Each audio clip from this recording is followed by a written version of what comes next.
Okay guys, welcome to yet another video. I'm back in my old comfortable seat. I don't mind sitting in the stool for the Friday waffle, but this is far too comfy to ignore. So anyway, right, this is 5 random questions. I love these kind of videos, and there doesn't appear to have been that many done recently, so I thought, why don't I do more than one? So yeah, here we go. The first one, what is your favourite video game medium, i.e. tape, disc, cartridge, DVD, digital download? There's probably some people watching this that are thinking, tape or disc, what the hell are you talking about?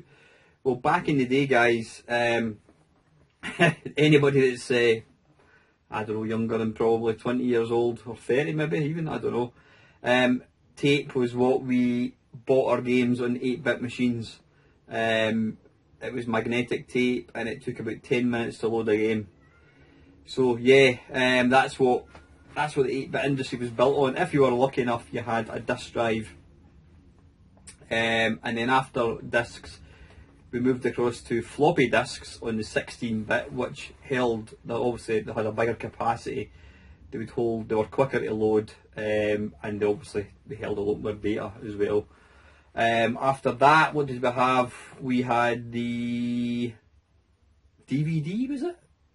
Not DVD, CD-ROM. I remember when CD-ROM was the future. It was like science fiction, a CD-ROM, you know. Bear in mind, a tape or a disc, I think an Amiga disc,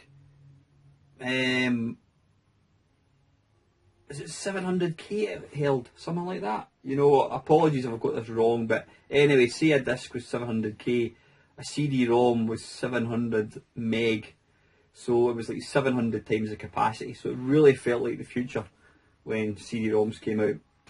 Then obviously we moved across to DVD for the sort of like the Xbox 360, PS3, and then after that on to Blu-ray, which like the current consoles use. I think they can go up to something like 50 gig or something.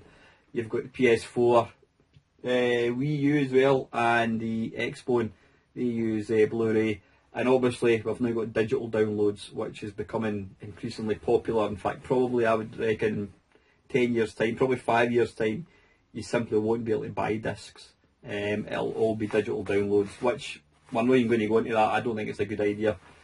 What is my... Oh, you know what? I've completely forgotten about the one that... cartridge. Yeah, cartridge... I don't have to explain what a cartridge is. It was the format that you use for all the original consoles. Atari 2600, even some of the early Binatone, Pong machines use cartridge. Atari 2600, all Atari cartridges. Consoles, Mega Drive, SNES, you name it, they all use cartridges. So what is your favourite? Now obviously, you know, Blu-ray, they can hold games like Grand Theft Auto, games that are just incredible looking. You know, you simply couldn't fit a Grand Theft Auto on a cartridge or a tape.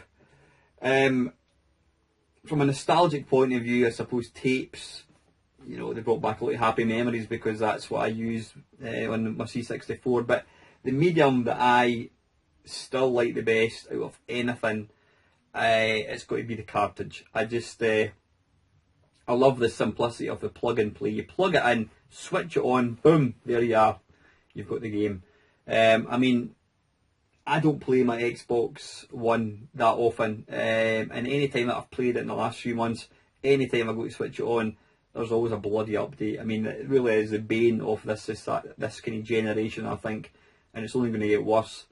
You switch a game on, you know, I'll have a quick half an hour, you've got a 2.6 gig download, so that's always a pain in the arse. So yeah, cartridge is going to be my favourite medium. I know games obviously are very more simplistic, but that's these are the games that I preferred, but I just love the whole cartridge plug and play. So that is my favourite. Next question.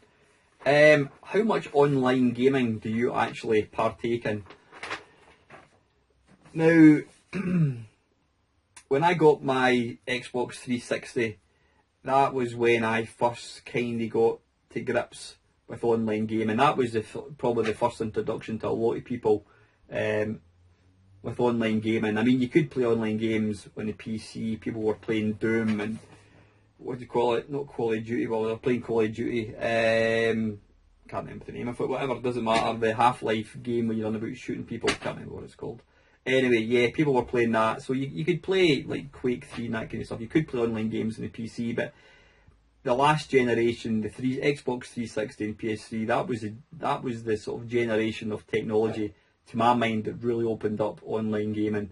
It was fantastic. I used to play a lot of like Call of Duty, Gears of War. I really need to think about what I'm going to say before I actually say it. I think my mouth definitely operates quicker than my brain.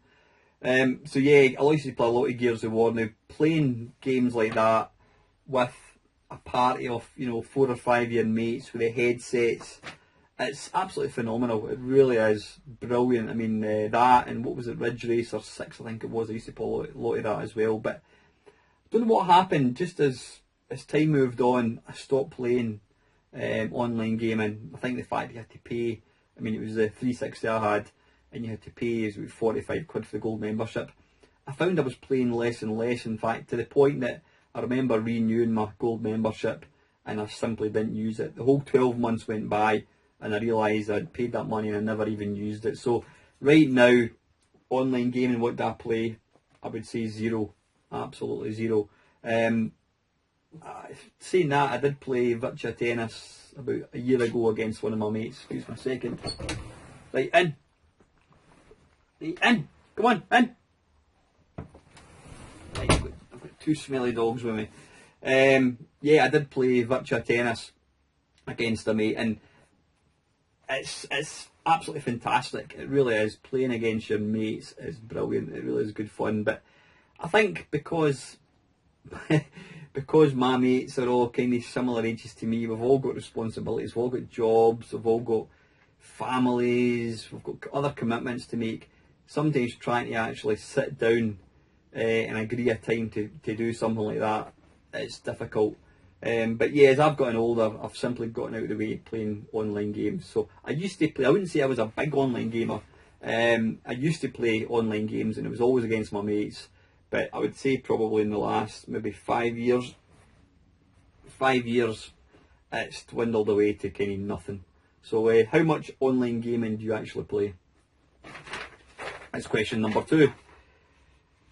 Number 3, this is a bit of a crap question. Yeah, okay, I'm going to put it out there. It's probably null and void to most people.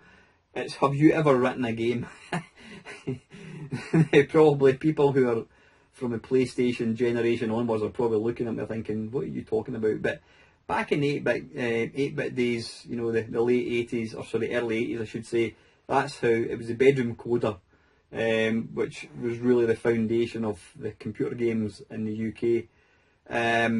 Guys like Jim Bagley and all that, they were self-taught. It seemed, I mean, it's always interesting when you talk to guys like that. I was more interested in just playing games. It never occurred to me to write a game.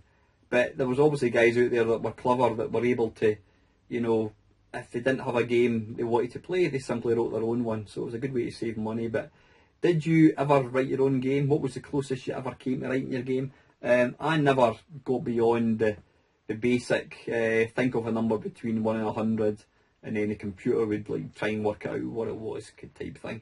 So it was basically nothing that I did. My mate, he tried to write a James Bond game in the Spectrum, and I think he got as far as the sort of stick man walking on, and then he turns with the gun and you get the blood sort of, going down the screen. That was about as far as he got. But yeah, my mate once wrote an Asteroids game in machine code in the C64. That was quite impressive. But yeah, have you ever written a game? What's the closest you've come to writing a game? Have you designed a level or anything at all? I'm guessing there's not going to be many. I can think of a couple of guys that might do VRs to this who have possibly written a game, but interested to know. So, right, number 4. Do you ever think one day you'll decide just to pack in making YouTube videos? it's probably something that we've all thought about over the piece of having a channel. I know I certainly have, for different reasons. It's the YouTube thing. It's one of these. It's a hobby that it does take up a fair bit of time, and I think you've really got to be in the right frame of mind. You've got to be in the right mood to actually make videos, because I've made a few videos recently, and I've watched them back, and I just think they completely lack any substance. They lack any real sort of enthusiasm or passion, whatever you want to call it. And I don't like that. I mean, I've sometimes put out a video because I need to put out a video. I want to try and get content out there, but yeah, it's, you know, depending on what's going on in your life, it can sometimes, it's like anything. I mean, some of you may know that I do running, and over the last 12 months, my mojo has depleted purely through kind of health reasons. I've kind of been struggling to get my breath, sort of thing. But yeah, it's easy to lose your mojo with running, and I think making YouTube videos can be quite similar, unless you've really got to, you've got to be on the ball, you've got to be in the zone, I should say, to make videos. You know, if you're just trying to pump out a video just for the sake of it, that's going to come across to your audience, and people are simply going to switch off and not watch it. So, have you ever decided to give up YouTube? I mean, I don't know. It's something that I certainly will. As long as I'm enjoying it, I will continue to do it. If it ever gets to the point where I'm not enjoying it, and it's the same again back with running, I've always maintained that I'll run as long as I can. When I get to the point I'm not enjoying it, I'll stop. And it's the same with making YouTube videos. It does take up a fair bit of time, and so if I'm not enjoying doing it, then I would take a break. I'd probably take a break and see how I get on, and then maybe go back to it. But if things took a turn for the worse and I thought, nah, I'm just wanting to wrap it, and supposing you were getting a lot of abuse, whatever, I don't know. But as long as I'm enjoying it, I shall continue to do it. But that's question number 4. Have you ever thought there's going to become a day where you just simply want to pack in YouTube? And if so, why? What would actually make you want to quit YouTube? And lastly, another YouTube related one. How many hours a week do you devote to making YouTube content? In the early days, I was a bit obsessive with it. I was banging out, I used to try and bang out a video once a day. I mean, I was doing my 10-minute mashup, and I was making videos every day. Then when I started to kind of make, well, what I hoped was more interesting videos, like your Arcade Perfect, My Arses, and That Was the Year That Was, and stuff like that, you know, Blimey, It's Only, they take up a lot more time. But I did get to a point, in fact, it was it 2 years ago, when I moved companies, and I was basically told I didn't have a job, and I literally didn't have a job for about 2 months. And for those 2 months, I was in the house doing nothing.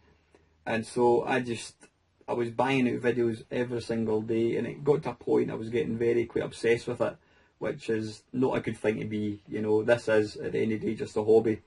So I was spending way too much time. But now, I don't know, my Friday waffle, usually half an hour, 40 minutes. If I'm making one of the, you know, the Arcade Perfect My Arses, that takes a bit longer, because I've obviously got to do the recording, I've got to do the kind of, you know, the video editing and all that kind of stuff. So that can take a wee while. So it depends very much on what videos I'm actually putting out.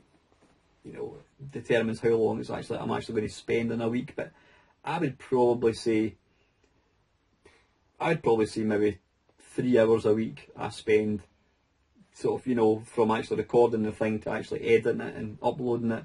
I think maybe 3-4 hours a week tops I spend on YouTube. If I'm doing you know, I think They Did What, where I look at like a software company, that takes a lot more time. I mean, some of the videos that I've put together have taken a long time, and they end up getting no many views, and you think to yourself, you know, why do that?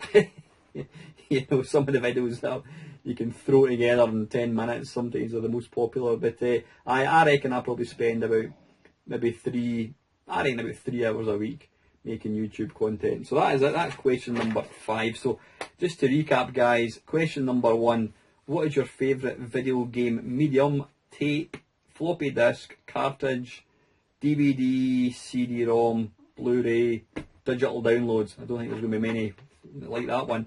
Question number 2, how much online gaming do you actually play these days? Question number 3, have you ever written a game?